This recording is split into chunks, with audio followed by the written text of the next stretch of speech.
주님께서 함께 하십니다. 오늘 4층에 또 이렇게 서로 인사하시는 모습 보니까 좋습니다.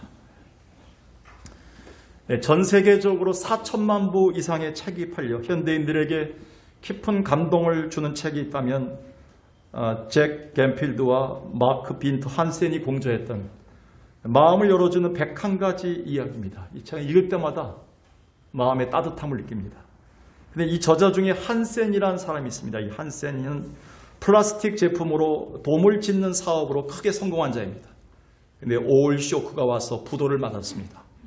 아무것도 남은 것이 없게 된 그는 결국 거리 화장실 청소를 나가면서 밑바닥 삶부터 다시 시작했습니다. 그런데 계속 찾아오는 두려움과 우울증을 견딜 수가 없어서 뉴욕 할렘가에 있는 교회를 찾게 되었습니다. 그러다 어느 날 목사님을 통해 전해지는 예수님의 부활 메시지를 듣는 순간 그 부활이 예수님에게만 일어나지 않고 이 부활의 능력을 믿는 모든 자에게도 일어날 수 있는 사건임을 확신하고는 소망을 품기 시작합니다. 결국 그는 그가 들었던 부활의 메시지를 통해서 마른 뼈와 같았던 자기 자신이 삶이 다시 일어났고요. 인생이 바뀌었습니다. 그 후 그는 유명한 동기부여의 강연자가 되었고 많은 책을 저술하는 작가가 되었습니다. 그중에 우리가 잘 아는 책, 한센이 지은 책이 내 영혼을 위한 닭고기 스프라는 책이 있고요. 죽기 전에 답해야 될 101가지 질문들이라는 책이 있습니다. 그는 이렇게 말합니다. 인간에게 실패는 무너지는 것이 아닙니다. 실패 때문에 이 자리에 설 수 있습니다. 실패는 결코 좌절의 자리나 우리 무덤이 아닙니다. 그것은 우리에게 더 많이 주시기 위한 하나님의 축복의 자리입니다. 네, 그렇습니다. 기독교의 매력은 어디 있나요? 우리는 모두 죽음에서 부활하신 예수를 믿고 있기 때문에 어디서나 어떤 밑바닥의 자리에서 절망 상태에서도 희망을 품는다는 데 있습니다. 일찍이 눈물의 선지자였던 에레미야는 남유다의 타락을 보면서 이스라엘 백성들의 회개를 촉구했습니다. 근데 끝내 남유다 이스라엘 백성들은 불순종해서 나라가 망했고 우리가 잘 아는 바벨론 포로 신세가 됩니다. 비참한 신세가 됐죠. 그런데 그곳 절망의 땅 바벨론에는 하나님이 준비해 주신 선지자 에스겔이 있었습니다. 그는 심판으로 인해 고통 중에 있는 이스라엘 백성들을 보면서 애통해하면서도 동시에 하나님이 보여주신 위로와 회복의 메시지를 전합니다. 그게 바로 에스겔서입니다. 그래서 오늘 본문은 바벨론에서 절망적 포로 생활을 하던 하나님 백성들에게 에스겔을 통해 하나님이 보여주신 비전, 곧 환상에 대한 이야기입니다. 즉 에스겔은 주의 영에 이끌려 이전에 심판을 외쳤던 그 골짜기에 다시 서는데 그 골짜기에는 말라 비틀어진 마른 뼈들의 비참한 해골의 환상을 보게 되었습니다. 바로 그건 지금 자기 민족이 처한 현실을 보여주신 것이었습니다. 1, 2절을 다시 보겠습니다. 1, 2절 배경을 보니까 여호와께서 권능으로 내게 임재하시고 그의 영으로 나를 데리고 가서 골짜기 가운데 두셨는데 거기 뼈가 가득하더라. 나를 그 뼈 사방으로 지나가게 하시기로 본즉 그 골짜기 지면에 뼈가 심이 많고 아주 말랐더라. 상상하기조차 힘든 마른 뼈의 골짜기를 보게 됩니다. 환상 중에. 그런데 이것으로 그 이야기는 끝나지 않습니다. 동시에 하나님은 다시 민족과 백성들이 살아나는 회복뿐 아니라 본토로까지 귀환하는 소망까지 보여주십니다. 그게 4절, 5절, 그리고 오늘 본문의 마지막 절인 14절입니다. 내게 이르시되 5절 보겠습니다. 5절 주 여호와께서 이 뼈들에게 이같이 말씀하시기를 내가 생기를 너에게 들어가게 하리니 너희가 살아날 것이다. 14절에 보니까 내가 또 내 영을 너희 속에 두어 너희가 살아나게 하고 내가 또 너희를 너희 고국 땅에 두리니, 그러니까 이스라엘로 돌아간다는 거죠. 나 여호와가 이 일을 말하고 이런 줄을 너희가 알리라. 여호와의 말씀이니라. 얼마나 소망의 메시지를 주셨습니까? 오늘 이것은 우리가 이 시대를 살면서 들어야 될 그리고 보아야 할 메시지이자 환상일 수 있습니다. 우리의 비전일 수 있습니다. 그렇다면 에스겔이 절망 중에 보았던 이 마른 뼈의 환상은 오늘날 우리에게 어떤 교훈을 가져다 주나요? 오늘의 메시지죠. 에스겔이 보았던 그 마른 뼈의 환상은 오늘 우리에게 어떤 메시지를 주나요? 어떤 교훈을 줄까요? 첫 번째는요, 우리 인간의 무기력함에 대한 교훈을 줍니다. 사실 에스겔이 골짜기에서 보았던 마른 뼈는 소망이 완전히 사라진 다 멸절돼가는 이스라엘과 그 백성을 뜻합니다. 한마디로 무기력함에 빠진 지금의 남유다 모습이었습니다. 더구나 이 뼈들은요, 비에 젖기도 하고요, 또 햇볕에 노출되기도 해서요, 아주 말라 비틀어졌습니다. 한번 그림으로 보시죠. 그 당시에는 사진기가 없었기 때문에 사진을 찍을 수 없었지만 상상하면서 그 당시 그림을 그렸던 사람이 있지요. 모든 걸 다 뼈들만 있습니다. 또 햇빛 때문에 말라 비틀어졌습니다. 해골투성입니다. 이 광경이 얼마나 비참했겠나요. 에스겔이 이걸 보는 순간 절망했겠죠. 너무 망연자실해서 넋을 잊고 있을 때 하나님은 이렇게 물으셨습니다. 인자야, 이 뼈들이 능히 살겠느냐? 즉 소생의 가능성을 물으셨죠. 이때 에스겔이 한 대답이 명답입니다. 이 말 때문에 주님이 소망을 에스겔에 두신 것 같다고 생각합니다. 3절 보겠습니다. 그가 내게 이르시되 인자야, 이 뼈들이 능히 살겠느냐 하시기로 내가 대답하되 주 여호와여 주께서 아시나이다. 이 대답이 명답입니다. 에스겔 선지자 이 대답을 우리는 주목해야 됩니다. 하반절에 주 여호와여 주께서 아시나이다라는 고백은 하나님, 저와 이 민족은 너무 무기력하여 그 소생과 회복의 방법을 전혀 알 수가 없습니다. 오직 하나님의 소관입니다. 하나님만이 하실 수 있습니다. 모든 것은 하나님의 손에 달려 있습니다. 오직 주님만이 가능하십니다. 제가 힘들 때마다 어려울 때마다 목회 현장에서 특별히 변화산 기도원을 자주 올라갔습니다. 또 청계산 기도원을 자주 올라갔습니다. 때로는 천마산 기도원 올라갔습니다. 그때마다 위기가 올 때마다 절망했을 때마다 불렀던 찬양은 하나밖에 없어요. 새벽 동이 틀 때까지 산에 올라가서 계속 기도할 때 찬양은 이거밖에 없었어요. 아시지요, 아시지요, 아시지요, 주님. 아시지요, 아시지요, 아시지요, 주님. 힘들 때는요, 생각이 나더라고요. 주님이 그날 기도원에 올라갔던 저에게 묻더라고요. 아들아, 이 상황을 네가 알고 있느냐? 어떻게 해결할 수 있느냐? 근데 저는 밤새도록 이거밖에 못해요. 주님 아시지요? 주님, 저는 아무것도 할 수 없습니다. 주님에게만 능력이 있습니다. 주님이 이 기도와 찬양을 기뻐하시더라고요. 아니나 다를까 우리는 지난 주일날이요, 베드로가 실패의 바다 한가운데서 그물에 고기가 가득 잡힌 그 순간에 주님 앞에 무릎 꿇고 주여 나를 떠나서서 나는 죄인입니다. 그제서야 자기의 무기력함, 자기의 연약함, 자기의 부족함을 고백하며 무릎 꿇습니다. 그때 주님은 베드로를 크게 들어 쓰신 것이지요. 오늘 성경 이외에도 보니까요, 에스겔의 이 고백 후에 주님은 에스겔에게 소망의 약속을 이렇게 하십니다. 그게 바로 4절, 5절, 6절이겠죠. 또 내게 이르시되 너는 이 모든 뼈에게 대언하여 이르기를 너희 마른 뼈들아 여호와의 말씀을 들을지어다. 주 여호와께서 이 뼈들에게 이같이 말씀하시기를 내가 생기를 너희에게 들어가게 하리니 너희가 살아나리라. 너희 위에 힘줄을 두고 살을 입히고 가죽으로 덮고 너희 속에 생기를 넣으리니 너희가 살아나리라. 또 내가 여호와인 줄 너희가 알리라 하셨다 하라. 이걸 누굴 통해 시켰다고요? 에스겔을 통해 시키셨어요. 네가 가서 대언하라. 자기의 무기력함과 하나님만 아십니다, 하나님만 가능하십니다 라고 고백했던 에스겔에게 하나님, 네가 가서 이것을 전하라. 네가 살릴 수 있다. 우리는 매주일마다 주님이 이 질문합니다. 딸아, 이 교회 왜 나왔냐? 아들아, 이 교회 왜 나왔냐? 힘든 가운데서도 어떻게 너희 가정을 살릴 수 있느냐? 어떻게 이 민족을 살릴 수 있느냐? 어떻게 너희 자녀들을 살릴 수 있겠느냐? 주님 우리에게 묻습니다. 그때마다 주님, 그래도 난 돈이 있습니다, 아직도 재력이 있습니다, 아는 사람 많습니다 라고 얘기하지 마시고요, 주님만이 아십니다. 이 고백이 여러분의 고백 되시기 바라겠어요. 주님, 저는 무기력합니다. 할 수 없습니다. 부모지만 아무것도 할 능력이 없습니다. 주님 아십니다. 주님은 이 고백을 통해서 우리를 오늘도 사용하기를 원하고 계십니다. 우린 그동안 코로나를 치면서 얼마나 많이 무기력함을 느꼈습니까? 바울 또한 자신의 서신 곳곳에서 자기의 무력함과 동시에 주님이 주시는 부족함의 은혜를 고백하고 있습니다. 그는 원래 예수를 핍박하고 기독교를 박멸시키기 위해 선봉에 섰던 자 아니겠습니까? 근데 바울이 죽게 돌아와 회개한 다음에 자신의 무기력함과 연약함을 고백하자 주님은 그에게 은혜와 능력자로 쓰신 겁니다.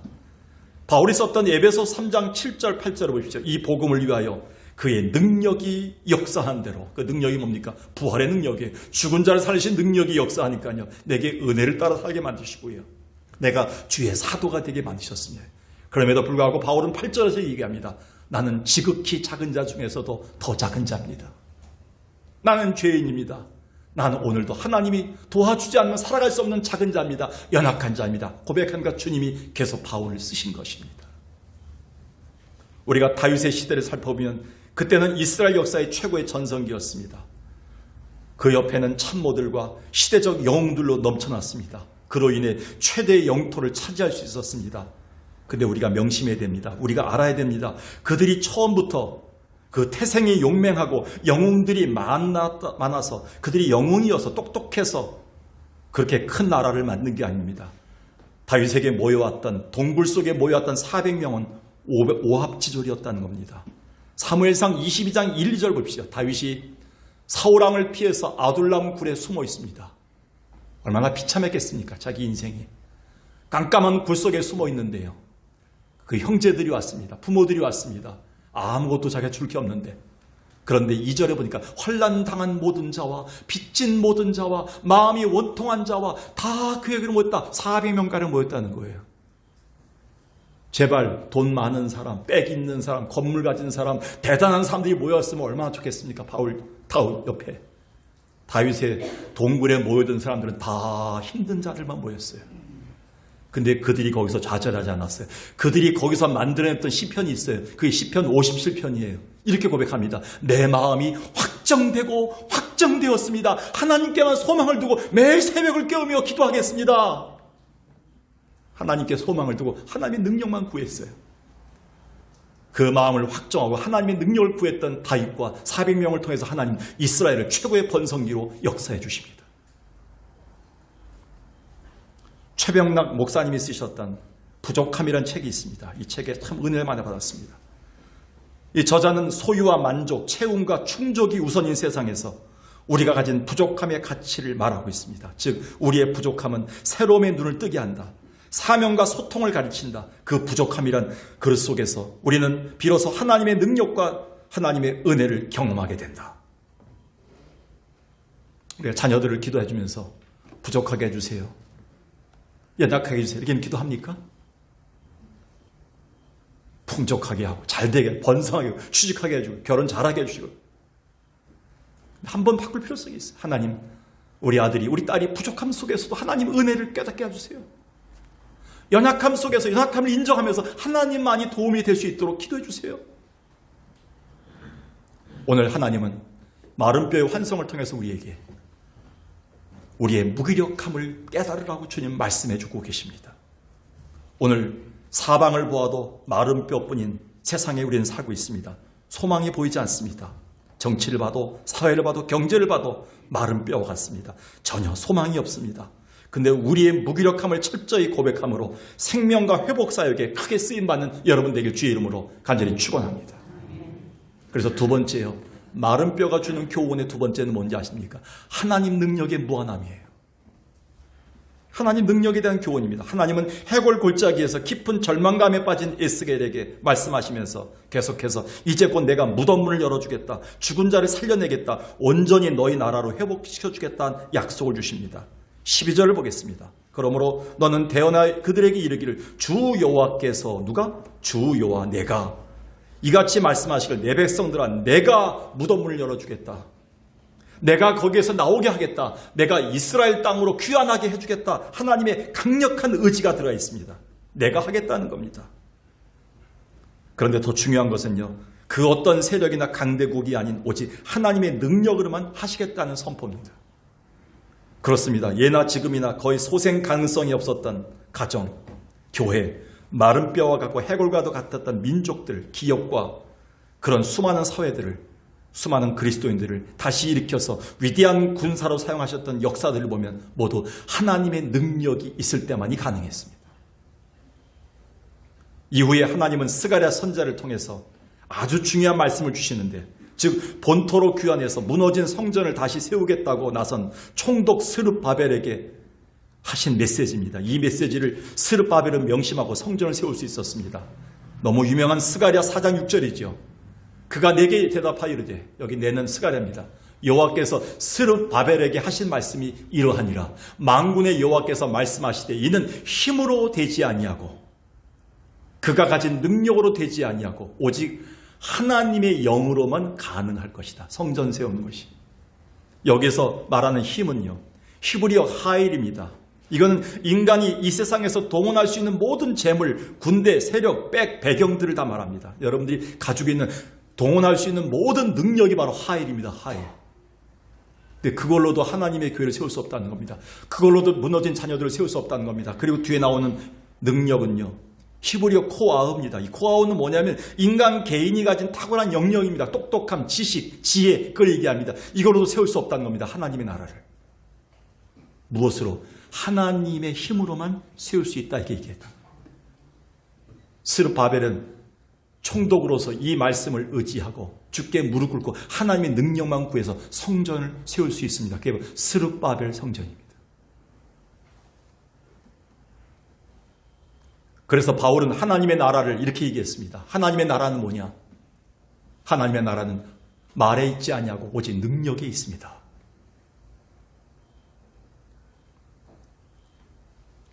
바울이 말한 이 능력은 인간의 무기력함에 반해 우리 속에서 역사하는 죽은 자를 살리신 하나님의 부활의 능력을 말합니다. 그러면서 아직까지도 안타깝지만 우리 주변에는 심지어 교회 안에서까지 세상의 힘이 너무 많이 들어오다 보니까 성도들의 기도나 찬양 그리고 신앙에는 좀째 이 능력이 나타나지 않습니다.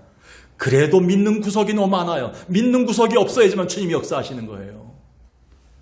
믿는 구석은 죽은 자를 살리신 부활의 능력이신 하나님의 역사인 줄로 믿습니다. 이걸 믿고 나가라는 거예요. 그럴 때 마른 뼈를 소생시킬 수 있다, 이렇게 얘기한다는 거예요.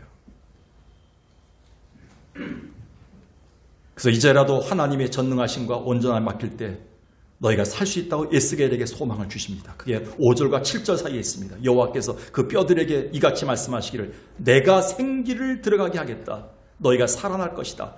너희 위에 힘줄을 입히겠다. 살을 입히겠다. 그리고 가죽으로 덮어주겠다. 너희 속에 생길로 사람같이 살게 하겠다.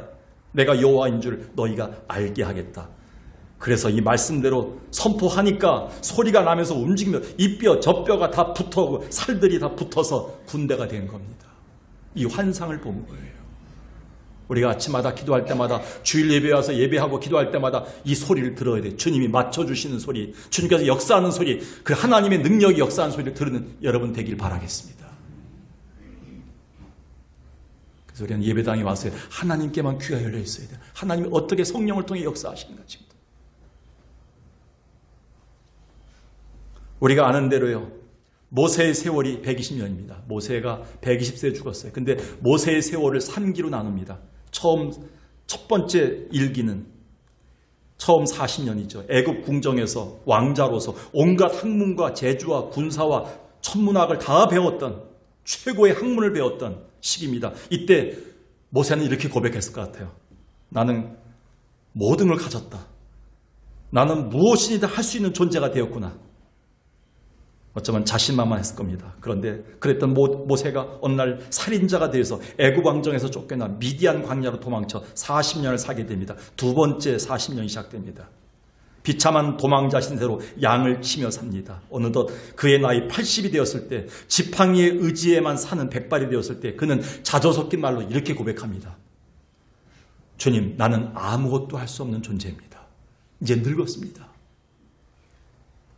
그것을 들은 하나님은 불꽃 가운데, 떨기나무 불꽃 가운데 그를 만나 주십니다. 그제서야 이스라엘의 구원을 위한 위대한 지도자의 사명을 주신 내가 80세예요. 그 의지하고 산 지팡이를, 걸음걸이 의지하던 지팡이를 능력의 지팡이로 사용해 주십니다. 내 지팡이가 아니라 누구 지팡이 된 거예요? 하나님의 지팡이가 된 거예요. 하나님의 능력이 함께하니까요. 제가 몇 년 전인가요? 허리가 갑자기 새벽기도 일어났는데 움직일 수 없을 정도로 해서 일주일 동안을 새벽기도 못 나온 적이 있습니다. 차를 탈 수가 없는 거예요. 침대에서 내려오는 시간이 한 5분 걸리는 거예요.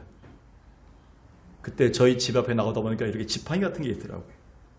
옛날에 버리려고 이렇게 마대자루 이렇게 거기에 버리려고 이렇게 자루가 있었는데 그게 반갑게 보이더라고요. 옛날에 빨리 버려야지 했던 그 쓰레기 같은 게 저희 지팡이가 된 며칠 동안을 하나님께서 모세를 그렇게 사용하신 거예요. 하나님의 능력이 함께하니까요. 요긴한 사람이 돼서 나머지 40년을 사용해서 120세까지 하나님의 역사함으로 삽니다. 능력자로 삽니다. 그리고 마지막에 이렇게 고백했습니다.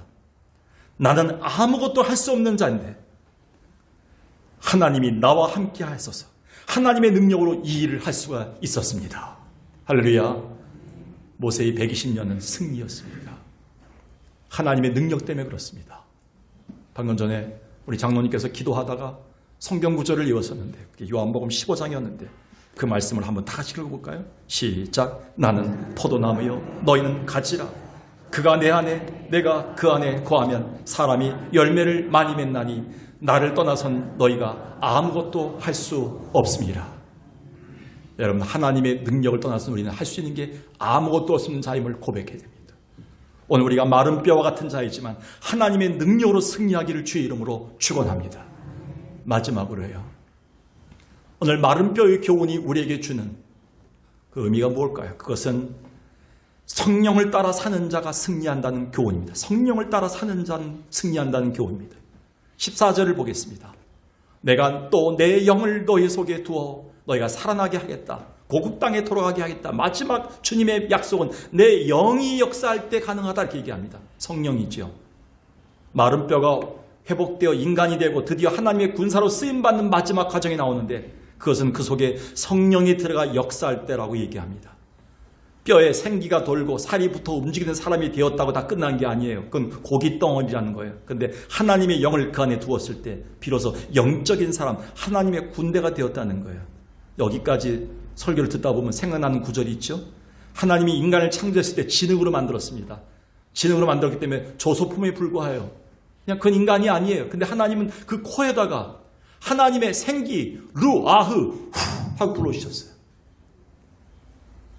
근데 거기에 루아하우가 뭐냐면 원래는 뇌샤마란 말. 뇌샤마란 말은 나중에 루아하우라는 말과 동일한 거예요. 하나님의 입김, 하나님의 호흡, 그것이 성령이 되었습니다. 그래서 홍해바다를 가르는 그 힘, 바람도 뭐예요? 루아하우의 하나님의 뇌샤, 하나님의 호흡입니다. 하나님 콧바람으로 부니까 홍해바다 갈라졌다는 거예요. 여러분이 하지 못하는 거예요. 단 1분 만에 하나님이 할 수 있다는 거예요. 그게 믿음입니다.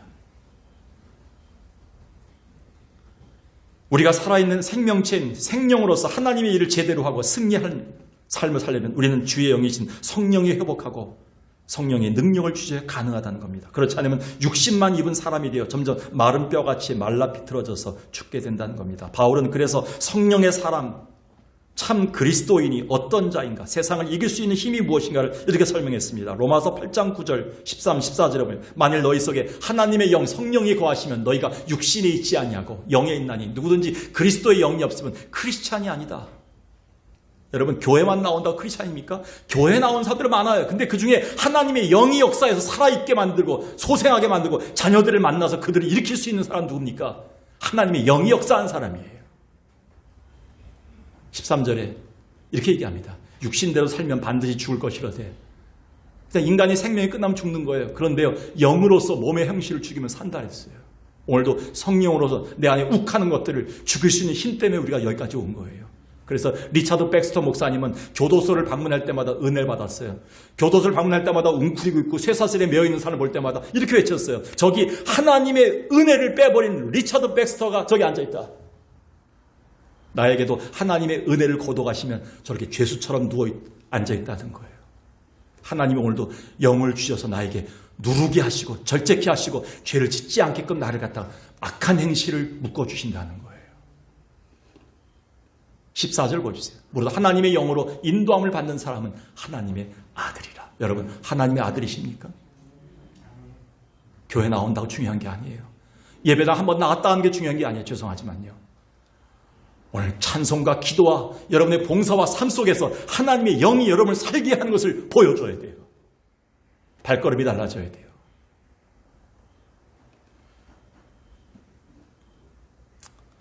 그래서 아모스 선자는 하나님 말씀이 사라지고 멸시함을 받고 주의 영이 더 이상 역사하지 않는 그 시대를 보면서 울면서 이렇게 기록했어요. 아모스 8장 12, 13절 사람이 이 바다에서 저 바다까지 북에서 동으로 비틀거리며 여호와의 말씀을 구하려고 달려 왕래하되 얻지 못한다. 예배에서 아무리 예배에서 아멘 할렐루야 해도 그 마음이 비통하고 피곤하다는 거예요. 그날의 아름다운 처녀와 젊은 남자가 다 갈아여 피곤하더라. 다 갈아여 쓰러지니라. 이렇게 우리가 성령을 따라 살지 못하면 매일 피곤해요. 왜 피곤합니까? 하나님의 영이 생기를 주지 못하기 때문에 그래요.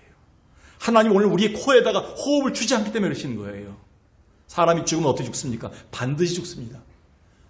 반드시 죽으면 뭘 거둬가십니까? 창조주가 숨을 거둬가시는 거예요. 숨을 주신 분이 거둬가는 게 숨을 거뒀다 이렇게 얘기하는 거예요. 돌아가셨다. 어디로 가는 거예요? 왔던 곳으로 가는 거예요. 내 영혼이 왔던 곳으로.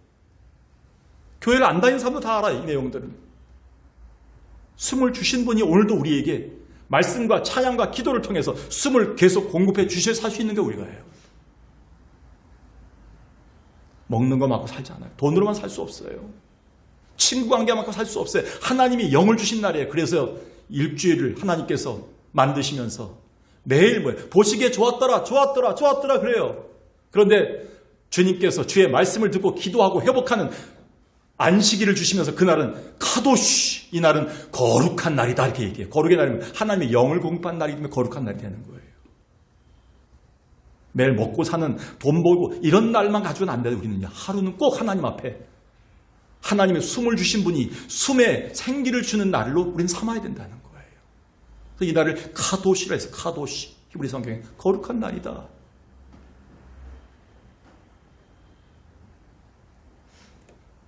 그래서 바울은 무기력함에 끌려가면서 사탄에게, 이단에게 노출되어 있는 갈라디아 교회를 향해서 저들이 더 이상 실패하지 않도록 이렇게 경고했습니다. 갈라디아서 5장에 보면 내가 이르노니 너희는 성령을 따라 살아라.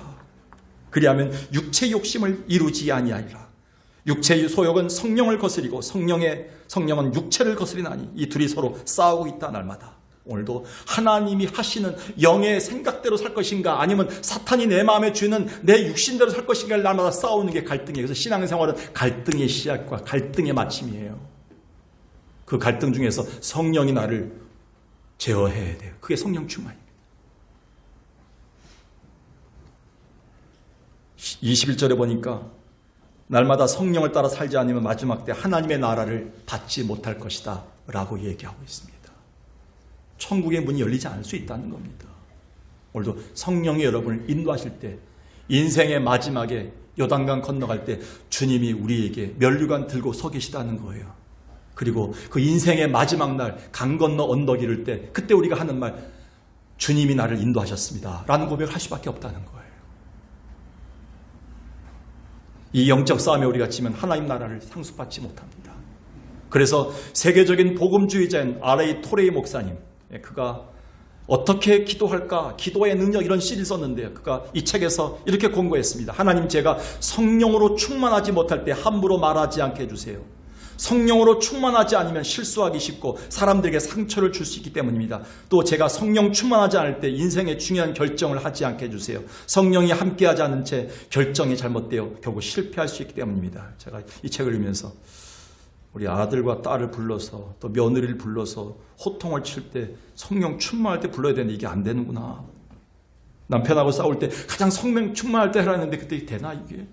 여보 잠깐 앉아, 예수 이름으로 내가 명령하는데 이게 되나? 우리가 언제 부릅니까 며느리를? 언제 전화 호출합니까? 언제 남편한테 확 전화합니까? 언제 아들한테 전화합니까? 쏟아붓습니까? 가장 성령 충만하지 않을 때 합니다.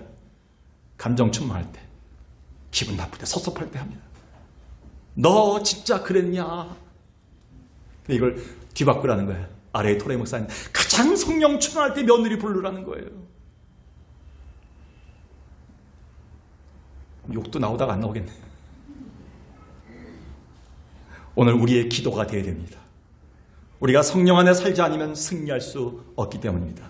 일찍이 독일의 신학자 프리드리 고가르탄 교수가 있습니다. 제가 이분이 불투만 약간 자유주의 풍의 어떤 그 신학을 주장해서 이분을 싫어했었는데, 이분이 썼던 책 중에 굉장히 은혜로운 부분이 있어요. 이게 뭐냐면, 우리가 승리하기 위해서는, 그리스도인이 승리하기 위해서는 4가지 전치사를 주의하라. 그러면 승리할 수 있다. 날마다 4가지 전치사를 점검해야 돼. 첫 번째가 뭐냐면 오브, 난 어디에 속해 있는가. 오늘 여러분이 하나님 안에 속해 있으면 된다는 거예요. 나는 지금 누구를 위해 살고 있는가.